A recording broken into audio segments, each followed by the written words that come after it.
ये कहानी फ्लाइट 571 की है, जो कुदरत की क्रूर रूप को दर्शाती है। ये प्लेन एक बर्फीली पहाड़ी पर क्रैश हो जाता है, जमीन से हजारों फीट ऊपर। इस क्रैश में बचे हुए पैसेंजर्स के पास खुद को बचाने के लिए सिर्फ एक ही उपाय था, अपने फैमिली मेंबर्स और दोस्तों की मांस को, उनके शरीर को खाना। फ्लाइट 571 की कहानी चाहे इस दुनिया का सबसे बड़ा चमत्कार कहें या मानव इतिहास की सबसे बड़ी क्रूरता, लेकिन इसे सुनकर आपकी रूह जरूर कांप जाएगी।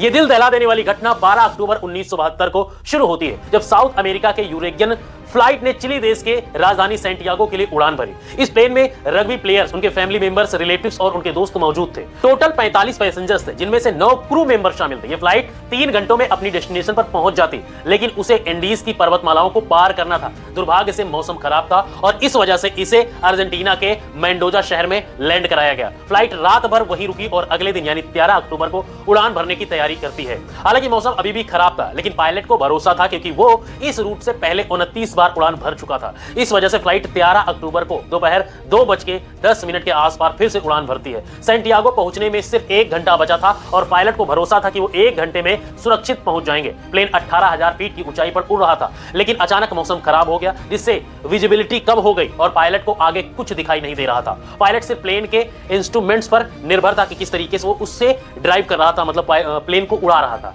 पायलट ने अपनी लोकेशन का रफ अंदाजा लगाया और 1 घंटे बाद जब उसे लगा कि उसने इंडीज की पहाड़ियों को पार कर लिया है, तो उसने सैंटियागो एयरपोर्ट पर एटीसी से लैंडिंग की अनुमति मांगी। एटीसी ने पूछा कि क्या आपने इंडीज की पहाड़ियों को पार कर लिया है, और पायलट ने कहा कि हाँ। एटीसी पायलट की लोकेशन पर निर्भर थी, तो उसने लैंडिंग की परमिशन दे दी और कहा कि प्लेन को 11,500 फीट की ऊंचाई पर ले आए। 3:20 के आसपास पायलट ने धीरे धीरे एल्टीट्यूड घटाना शुरू कर दिया। जैसे ही प्लेन नीचे आया, पायलट ने देखा कि पहाड़ियां अभी भी सामने हैं और एक बड़ी चट्टान है, जिससे पायलट ने प्लेन को फिर से ऊपर उठाने की कोशिश की, लेकिन तब तक बहुत देर हो चुकी थी। प्लेन का पिछला हिस्सा पहाड़ी से टकरा गया और टूटकर अलग हो गया। इससे पीछे की सीटों पर बैठे पैसेंजर्स हवा में उड़ गए और 3 पैसेंजर्स मारे गए। इस टकराव में प्लेन का दाहिना पंख भी टूट गया था, जिससे प्लेन डिसबैलेंस हो गया और दूसरा पंख भी पहाड़ी से टकराकर टूट गया था। अब केवल प्लेन का फ्रंट पार्ट बचा हुआ था, जो 350 किलोमीटर प्रति घंटे की रफ्तार से ग्लेशियर में टकरा जाता है। प्लेन पूरी तरह से नष्ट हो गया और पायलट तुरंत मारे गए। 45 में से 12 लोग इस घटना में मारे जाते हैं और 33 लोग बच जाते हैं, लेकिन उनमें से ज्यादातर बुरी तरह जख्मी थे। उन्हें यह भी पता नहीं था कि वे कहां पर हैं। क्रैश प्लेन 3,570 मीटर की ऊंचाई पर इंडीज की किसी अनजान पहाड़ी पर बिखरा हुआ पड़ा था। क्या वे इस पहाड़ी से बचकर निकल पाएंगे या नहीं, ये कोई नहीं जानता था। अभी तक जो हुआ था वो महज एक छोटा सा ट्रेलर था, पिक्चर तो अभी बाकी थी। घायल पैसेंजर्स में से एक था नंद पराडो, जिसके सिर पर चोट आई थी और वो कोमा में चला गया। जल्द ही सूर्य ढलने वाला था और शाम होने वाली थी, जिससे रेस्क्यू टीम के पास समय कम था। अगर अंधेरा होने से पहले उन्हें नहीं बचाया गया तो इस बर्फीली पहाड़ी पर रात गुजारना नामुमकिन हो जाएगा, क्योंकि रात में तापमान -30 डिग्री सेल्सियस तक पहुंच जाता है। जल्द ही रेस्क्यू टीम के लिए 4 जहाज रवाना किए गए। इन जहाजों ने एंडीज पहाड़ियों को खंगाल डाला, लेकिन प्लेन ऐसी जगह क्रैश हुआ था जहां सफेद बर्फ और घना कोहरा था। प्लेन भी सफेद रंग का था, इसलिए ऊपर से देखने पर रेस्क्यू टीम को क्रैश साइट का अंदाजा नहीं हो पा रहा था। रात हो गई और उस दिन रेस्क्यू ऑपरेशन को स्थगित करना पड़ा। बचे हुए पैसेंजर्स को उम्मीद थी कि वे किसी तरह आज की रात काट लें और कल उन्हें कोई जरूर बचा लेगा। उन्होंने क्रैश हुए प्लेन में शेल्टर बनाया और रात गुजारी। ये रात उनके लिए बहुत ही भयानक थी, क्योंकि उन्हें -30 डिग्री सेल्सियस में रात बितानी पड़ी, लेकिन उनके पास एक उम्मीद थी कि अगले दिन उन्हें कोई ना कोई ढूंढ जरूर लेगा और बचा लेगा। इस उम्मीद में उन्होंने किसी तरह से इस रात को काट लिया, लेकिन 5 लोग इस ठंड को नहीं झेल पाए और अब जो जीवित बचे हुए थे उनकी संख्या जो थी वो 33 से घटकर सिर्फ 28 रह गई थी। अगले दिन यानी कि 14 अक्टूबर को सर्च ऑपरेशन फिर से शुरू किया गया और 11 जहाज उन्हें खोजने के लिए उड़ान भरते हैं, लेकिन समस्या वही थी कि क्रैश हुआ प्लेन सफेद रंग का होने की वजह से बर्फीली पहाड़ियों में दिखाई नहीं दे रहा था, जिसकी वजह से ऊपर उड़ने वाले प्लेन ऐसे ही चले जा रहे थे। बचाव दल के जहाज सर्वाइवर्स के ऊपर से गुजर रहे थे, लेकिन उन्हें वे नीचे दिखाई नहीं दे रहे थे। इसलिए सर्वाइवर्स ने बचाव दल को सिग्नल देने के लिए प्लेन के ऊपर लिपस्टिक से SOS लिखने की कोशिश की, लेकिन लिपस्टिक पर्याप्त नहीं थी। इसलिए उन्होंने अपने सूटकेसेस से बर्फ का एक बड़ा सा क्रॉस बना दिया बर्फ पर, ताकि आसमान से दिखाई दे सके वो। उस दिन उनके ऊपर 3 हवाई जहाज निकले, लेकिन अफसोस किसी ने उन्हें नोटिस नहीं किया और वो दिन यानी कि अगला दिन भी गुजर गया। अगला दिन यानी कि 15 अक्टूबर, उस दिन भी कुछ ऐसा ही हुआ, लेकिन बचाव दल उन्हें ढूंढने में असमर्थ रहा। अब सर्वाइवर्स को समझ आ चुका था कि वो बहुत बुरी तरीके से फंस चुके हैं और मदद कब तक आएगी इसका कोई अंदाजा नहीं था। इस वजह से उन्होंने प्लेन में मौजूद चीजों से सर्वाइवल तकनीक बनाने की कोशिश की, मतलब सर्वाइव करने के लिए हर जुगाड़ लगाया। धूप में बर्फ पिघलाकर वे बूंद बूंद करके पानी की व्यवस्था कर रहे थे, लेकिन खाने के लिए उनके पास कोई ज्यादा विकल्प नहीं थे। क्रैश के 3 दिन बाद यानी 16 अक्टूबर को नंदो पराडो कोमा से जागते हुए जैसे ही उन्हें होश आता है, उन्हें पता चलता है कि इस क्रैश में उनकी मां खत्म हो चुकी है और उनकी 19 साल की बहन गंभीर रूप से घायल है। वो परेशान है, चिल्ला रही है, चीख रही है। दिन प्रतिदिन गुजर रहा था लेकिन मदद नहीं मिल रही थी। प्लेन में जो खाना था वो भी खत्म हो चुका था। सूरज की रोशनी बर्फ से रिफ्लेक्ट होकर उनकी आंखों को नुकसान पहुंचा रही थी। भूख, प्यास और असहनीय ठंड को सहते सहते अब उन्हें इस पहाड़ी पर 8 दिन बीत चुके थे। रेस्क्यू प्लेन आते और उनके ऊपर से निकल जाते। क्रैश के 8वें दिन नंदो की बहन भी जो जीवन की लड़ाई हार जाती है और वो दम तोड़ देती है। 8 दिनों बाद सर्च अभियान को रोक दिया जाता है क्योंकि अक्टूबर के महीने में वहां बहुत ज्यादा बर्फबारी होती है। इस वजह से सर्च अभियान को 2 महीनों के लिए स्थगित कर दिया गया था। अधिकारियों को लगा कि इन 8 दिनों में सारे यात्री मारे जा चुके होंगे, इसलिए उनकी मृत बॉडीज को 2 महीने के बाद खोजकर उनके घर वालों को भेज दिया जाएगा। उधर सर्वाइवर्स को प्लेन के मलबे में एक रेडियो मिला। जब उन्होंने रेडियो को ऑन किया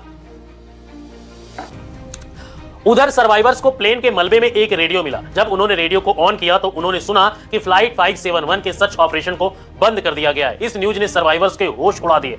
अब तक उन्हें अपने खोजे जाने की उम्मीद थी, लेकिन अब वे रेडियो पर अपने ही मरने की खबर सुन रहे थे।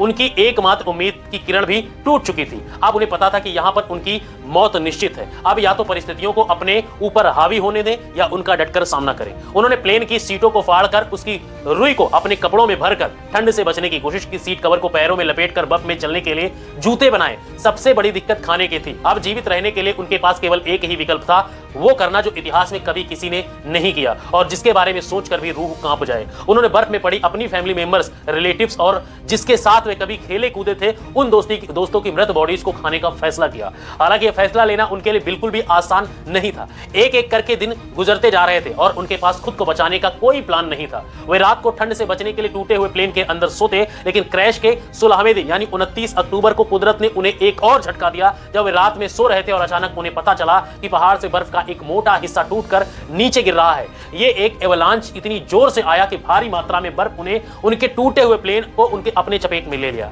प्लेन बर्फ के नीचे दब चुका था और अंदर भी बर्फ घुस चुकी थी, जिससे ऑक्सीजन की कमी हो गई थी और दम घुटने की वजह से 8 और लोग मारे जाते हैं। अब केवल 19 लोग ही जीवित बचे थे, लेकिन वे भी बर्फ के नीचे दबे थे। इस बर्फ से बाहर निकलने में उन्हें 3 दिन लग जाते हैं। अब उन्हें एहसास हो गया कि अगर वे यहाँ पर रहते हैं तो एक एक करके सभी मारे जाएंगे। इससे बेहतर होगा कि इस पहाड़ी से बाहर निकलकर मदद ढूंढने की कोशिश की जाए। उसमें से ज्यादातर लोग जख्मी हालत में थे, इसलिए वे इस पहाड़ी को पार करने में सक्षम नहीं थे। लेकिन 3 लोग ऐसे थे जो कम चोटिल थे, इसलिए उन तीनों ने इस पहाड़ी से बाहर निकलकर मदद लाने का फैसला किया। उन्होंने रास्ते के लिए मांस के टुकड़े अपने साथ लिए और ठंड से बचने के लिए सबसे मोटे कपड़े पहनकर निकल लिए। क्रैश के 33वें दिन यानी 15 नवंबर को वे तीनों मदद ढूंढने के लिए निकल पड़ते हैं। चलते चलते शाम हो जाती है और तभी उनकी नजर प्लेन के दूसरे टूटे हुए हिस्से पर पड़ती है। प्लेन का जो पिछला हिस्सा टूटकर अलग हो गया था उन्हें वो दिखाई देता है। जब वे उस मलबे के पास जाते हैं तो उन्हें उसमें खाने के लिए बहुत कुछ मिलता है। आज की रात उन्होंने वहीं गुजारने का फैसला किया। पिछले कुछ दिनों में ये रात उनके लिए अच्छी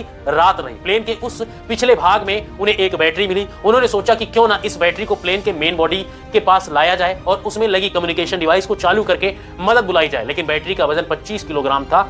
इतनी भारी बैटरी को इतनी कमजोर हालत में क्रैश साइट पर ले जाना संभव नहीं था। फिर उन्होंने सोचा प्लेन की बॉडी से उसे कम्युनिकेशन डिवाइस को ही निकालकर इस बैटरी के पास लाया जाए और उसे चालू किया जाए ताकि वो बचाव दल को बुला सके। कुछ दिनों तक उन्होंने इसे चालू करने की कोशिश की, लेकिन उन्हें सफलता नहीं मिली। क्रैश के 59वें दिन यानी 11 दिसंबर को एक और एवलांच आता है जिसमें 3 और सर्वाइवर मारे जाते हैं। इसके बाद जीवित बचे लोगों की संख्या केवल 16 रह जाती है और अब ये तीनों नौजवान पराडो और विजेंट बिना किसी गियर के ग्लेशियर पर चढ़ाई करने के लिए निकल पड़ते हैं। वे तीनों पश्चिम दिशा की ओर चलते जाते हैं, लेकिन उन्हें यह बिल्कुल भी नहीं पता था कि जिस दिशा में वो जा रहे हैं उसमें कोई इंसानी बस्ती मिलेगी या नहीं मिलेगी। उन्हें बस ये लग रहा था कि उन्हें सामने वाली पहाड़ी को पार करना है और उन्हें मदद मिल जाएगी। उन्हें उम्मीद थी कि वे 3 दिनों में इस पहाड़ी को पार कर लेंगे, इसलिए उन्होंने अपने साथ सिर्फ 3 दिनों के लिए ही मीट की सप्लाई रखी थी। उन्होंने धागे से सिलकर एक स्लीपिंग बैग बनाया था। वे दिन भर बिना किसी गियर के, बिना किसी खाए पिए पहाड़ पर चढ़ते जाते और रात में इसी स्लीपिंग बैग में तीनों चिपक कर सोते। खुले में बिना किसी सुविधा के -30 डिग्री सेल्सियस में रात गुजरना कोई आसान काम नहीं था। चलते चलते उन्हें चौथे दिन की सुबह हो चुकी थी, लेकिन अच्छी बात यह थी कि वे अब उस पहाड़ी की चोटी पर पहुंच चुके थे। जैसे ही वे पहाड़ की चोटी पर पहुंचते हैं उनके पैरों तले जमीन खिसक जाती है, क्योंकि पहाड़ पर चढ़कर उन्हें पता चलता है कि वे इतने दिनों से जिस दिशा में चल रहे थे वो गलत दिशा है। आगे रास्ता खत्म नहीं हो रहा था। अब क्योंकि उनके पास खाने की सप्लाई बहुत कम थी, इसलिए उन्होंने फैसला किया कि उसमें से एक व्यक्ति क्रैश साइट पर वापस चला जाएगा और 2 लोग आगे जाएंगे। इस वजह से विजेंट वापस लौट जाता है और पराडो और कैनेसा उस पहाड़ की चोटी पर चढ़ने के बाद सही रास्ते का अनुमान लगाते हैं। ये दोनों कई दिनों तक आगे बढ़ते रहते हैं और कुछ दिनों बाद उन्हें नदी की एक छोटी सी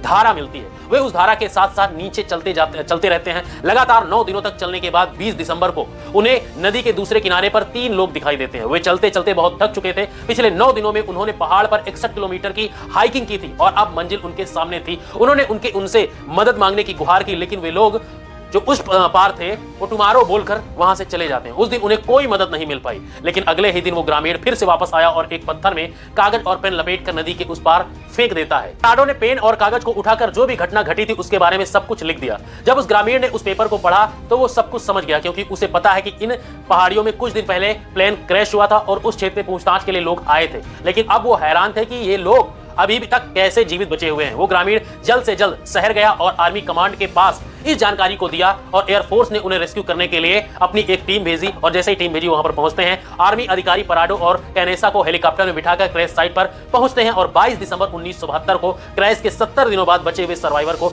रेस्क्यू किया जाता है। इन लोगों की हालत बहुत ज्यादा खराब थी। इस क्रैश के बाद टोटल 16 लोग ही जीवित बच पाते हैं। इनकी यह कहानी सच में दिल दहला देने वाली थी, लेकिन इससे भी खतरनाक सर्वाइवर की कहानी एक ऐसे व्यक्ति की जो 438 दिन तक गहरे समुद्र में फंसा रहा। बीच में पैसिफिक ओशियन में एक छोटी सी नाव उसका घर थी, खुला आसमान जिसके नीचे उसे दोपहर की धूप लगती और रात में असहनीय ठंड। एक अकेला व्यक्ति वीरान समुद्र में 438 दिन यानी कि 14 महीने तक 14.5 महीने तक अकेले मदद के लिए भटकता रहा। इस व्यक्ति की सर्वाइवल की कहानी आपको सच में हैरान कर देगी। इस कहानी को आप यहां पर क्लिक करके देख सकते हैं या फिर बायो में जाकर आप इसका लिंक देख सकते हैं। लेकिन जो कहानी हमने आपको सुनाई है एक सच्ची घटना है, जो कि एक ऐसे व्यक्तियों की कहानी है जो 70 दिनों तक -30 डिग्री टेम्परेचर पर सेल्सियस पर जहां पर बर्फ जम जाती है वहां पर उन्होंने सर्वाइव किया बिना किसी मदद के। फिलहाल इस कहानी में इतना ही, लेकिन मिलते किसी और घटना के साथ। तब तक के लिए दीजिए इजाजत। मिलते हैं नई वीडियो में।